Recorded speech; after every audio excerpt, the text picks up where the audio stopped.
Alright everyone, welcome back to another video, and today I want to do something a little bit different. I thought it would be interesting to go back and look at some of my old videos. But wait, before you kick off this video, please hear me out. On the day that this is uploaded, it is the 5-year anniversary of me starting my terrible podcast. Those of you who have known me for a while know that I do this YouTube thing purely for myself. I started this back in 2013 when I got my first job in London and I had zero self-confidence. I remember distinctly one day the office phone started ringing and I was terrified to answer it. So I knew I needed to do something about it. So on the 31st December 2013, I set up my terrible old iPad to film my terrible old TV and just recorded me playing PlayStation for hours. At least it felt like hours. I had no idea how long I really went for and how much I actually recorded. I just started rambling, and after I'd finished recording, it was one of the most amazing, adrenaline-fueled experiences I've ever had. The idea of being on camera and throwing myself out there was terrifying to me back then, so it seemed like the perfect thing for me to do to really put me out of my comfort zone. After a couple of years, I honed my craft. At least I like to think that I did. Walk out the door, you see someone that you know and they ask you how you are, and you just have to say that you're fine when you're not really fine, but you just can't get into it because they would never understand. Got better equipment, come up with better video ideas, and got better at editing, I think. So after doing it for a couple of years, I knew I needed to push myself out of my comfort zone once again. So the best way I could think of doing that was to turn my camera that was facing away from me round onto my face. And thus the JKG cast was born. Although it wasn't called that back then, but we'll get into that in a minute. And on the day that this is being uploaded, it is the 5-year anniversary of me doing these weird, chatty videos where I'm not having something to distract me. All I have is a microphone and a chat with you guys. So to celebrate this completely arbitrary time span, I thought it'd be a good idea to go back and look at the first one I ever uploaded in this series. But before we begin, if you're new around here and you really want to help me out, please hit that subscribe button. I would love to hit triple digits one day. Like I say, I only really do this for myself, but it really does mean a lot to me where there's other people also enjoying my passion. So if you'd like, that would be awesome and we can be friends. That you know and they ask you how you are, and you just have to say that you're... So I think we'll begin with this one. Are superhero films good? This should be interesting. Hello people of the internet, JKG here, asking a simple question. I was never really a major fan of that intro I used to do, hello people of the internet.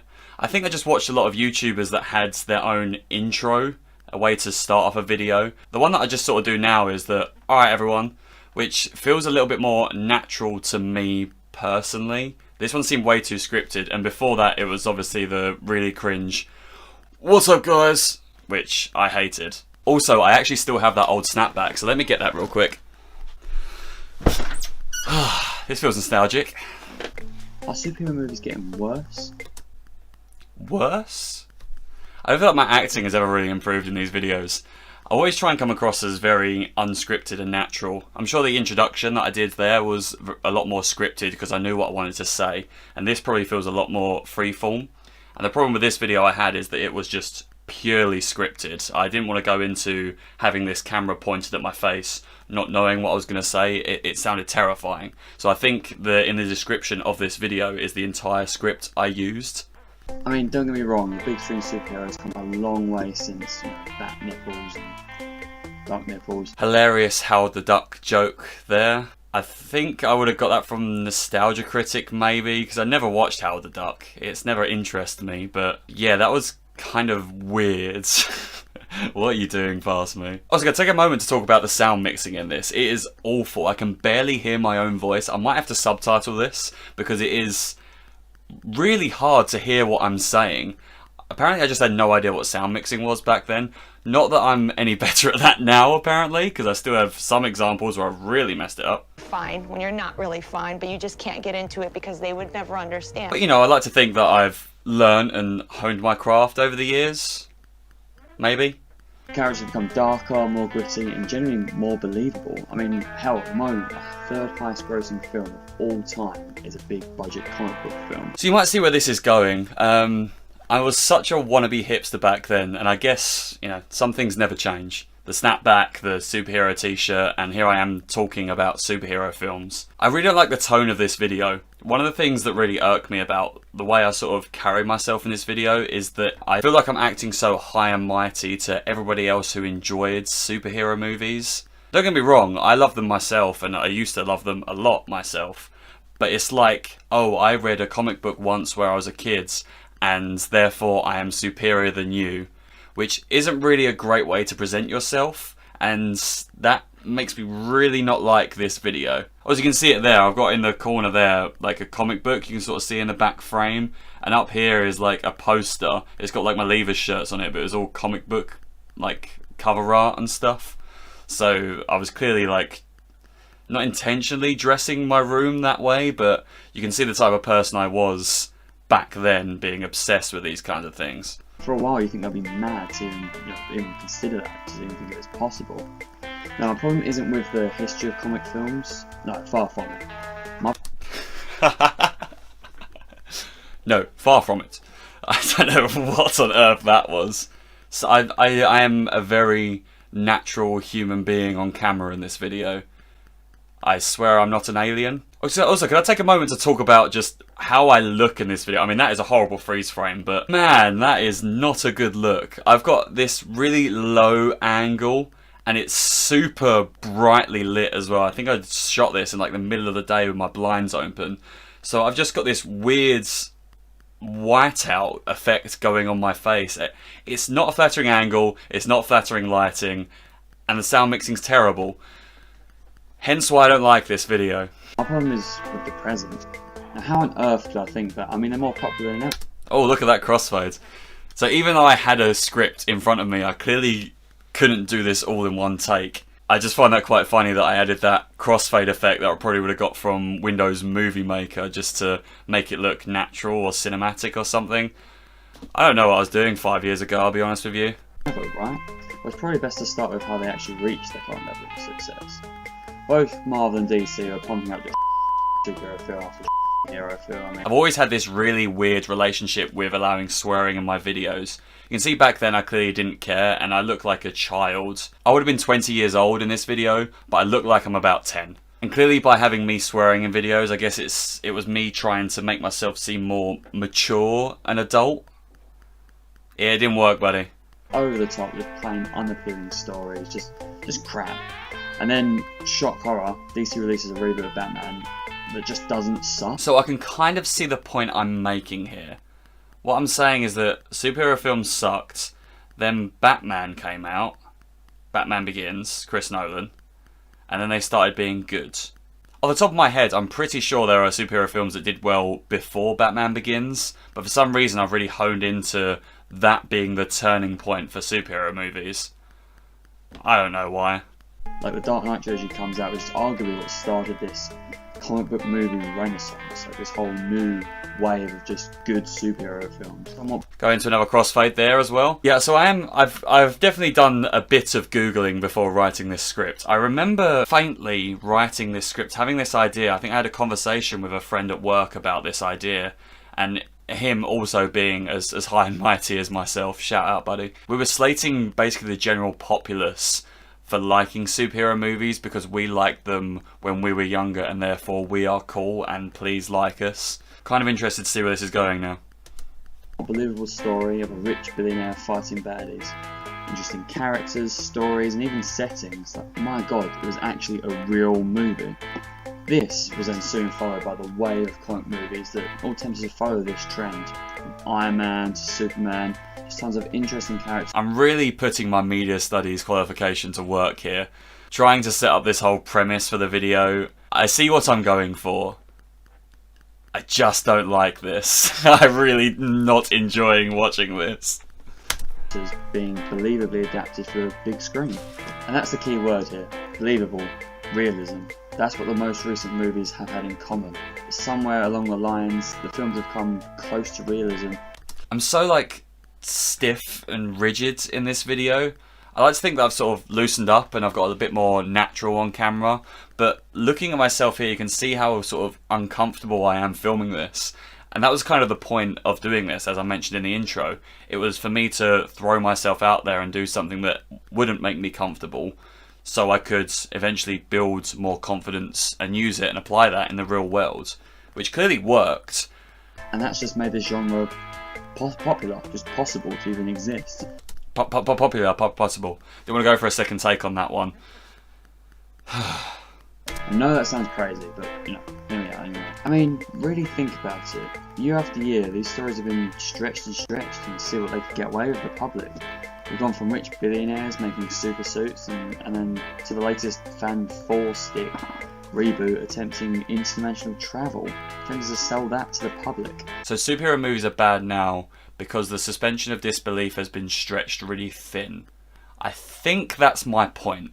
I'm not exactly arriving to it, but I feel like that's the point I'm trying to make. I somewhat agree with myself here. I get where I'm coming from. Superhero movies started becoming more successful when they focused more on the realism. Realism in quote marks there, because obviously these are ridiculous scenarios that would never happen. But I get it. I'm focusing on the grittiness of the first sort of superhero movies to do well.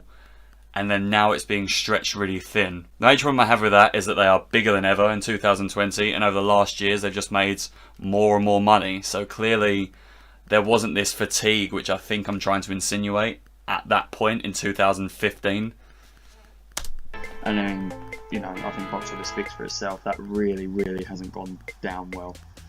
Believability has been somewhat lost in recent flicks, which personally I think is good. There is. For a big comic book fan like myself, a massive...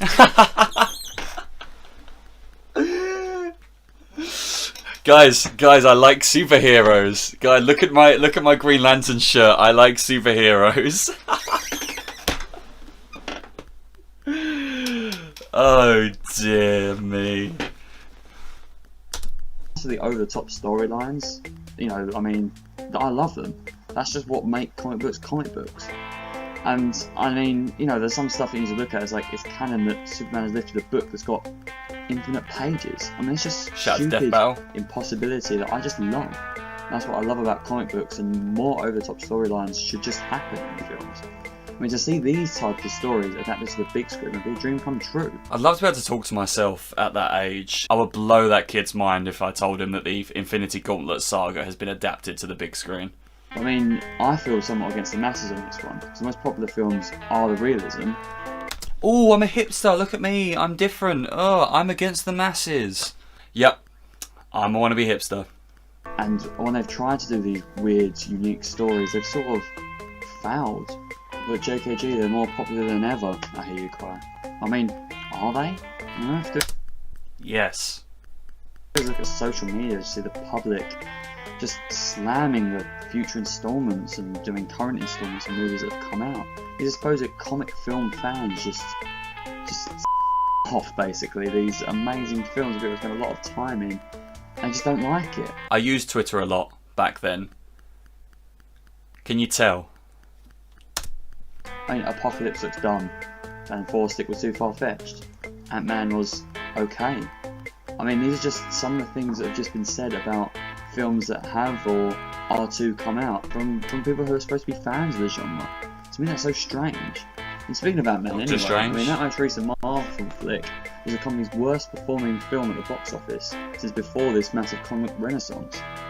And that's weird. That's so weird to me how there's actually such a decline by showing this far-fetched character, and people just haven't accepted it. It's only going to get worse, and I don't think I can see a way out of this. It didn't get worse. It wasn't that bad in the first place. You don't know what you're talking about. Please be quiet. I mean, this decline, in my personal opinion, was and is inevitable. I mean, people are eventually going to get bored with the oversaturation. So many films out there. Saturation, I think I mean. I stick by that point. I do kind of get that we will be bored of them going forwards. That's kind of what happened to the Western, right? So I can see superhero movies going down that road where people will get bored of so many superhero movies coming out on a yearly basis. I guess you could say we are kind of at that point now. That is a common criticism I've heard from a lot of people, is that we have too many superhero movies coming out. So I kind of agree with that point. Annoyingly, there's so many different stories and characters. Eventually people are just going to get bored of it. It seems that the push to get these unusual characters and stories out there has only sped up the process. But hey, maybe the 9th X-Men film and the 4th Fantastic Four film isn't oversaturation. I think my numbers were right at the time. Yeah, who knows. They'll actually be decent films. I mean, Saturation. that's possible. right? But I'll hand this over to you guys. Do you agree with me? Could this be the beginning of the end of this superhero box office dominance? Feel free to leave your comments, thoughts and feelings down below. Before I go, I'd like to leave you with a quote that a friend of mine made when we were... Oh no, the quote! Oh, this is my least favourite bit. Do I have to do this? I have to do this. discussing, writing the script for this, and this whole rant will basically inspired me to do this. Sorry. I am natural human. Seems that everyone is a comic fan these days. I blame Primark. Thanks for watching. So for those of you who don't know, Primark is a chain of cheap fashion stores in the UK, I guess. And I think what I'm insinuating there is that because this cheap fashion store is putting Marvel stuff on their clothing, therefore it has less value because other people can wear it. I hate that quote and I hate that video. Well, that was dreadful. This video is unlisted, but I'll leave the link to it in the description if you want to go and check it out. I don't recommend it as we've seen everything it has to offer, but feel free to look at it if you want. It's only been seen by 31 people. I don't know, I guess maybe I was expecting it to blow up or something. This is going to be the start of my YouTube podcast career. Who knows? Thanks for watching. See you later.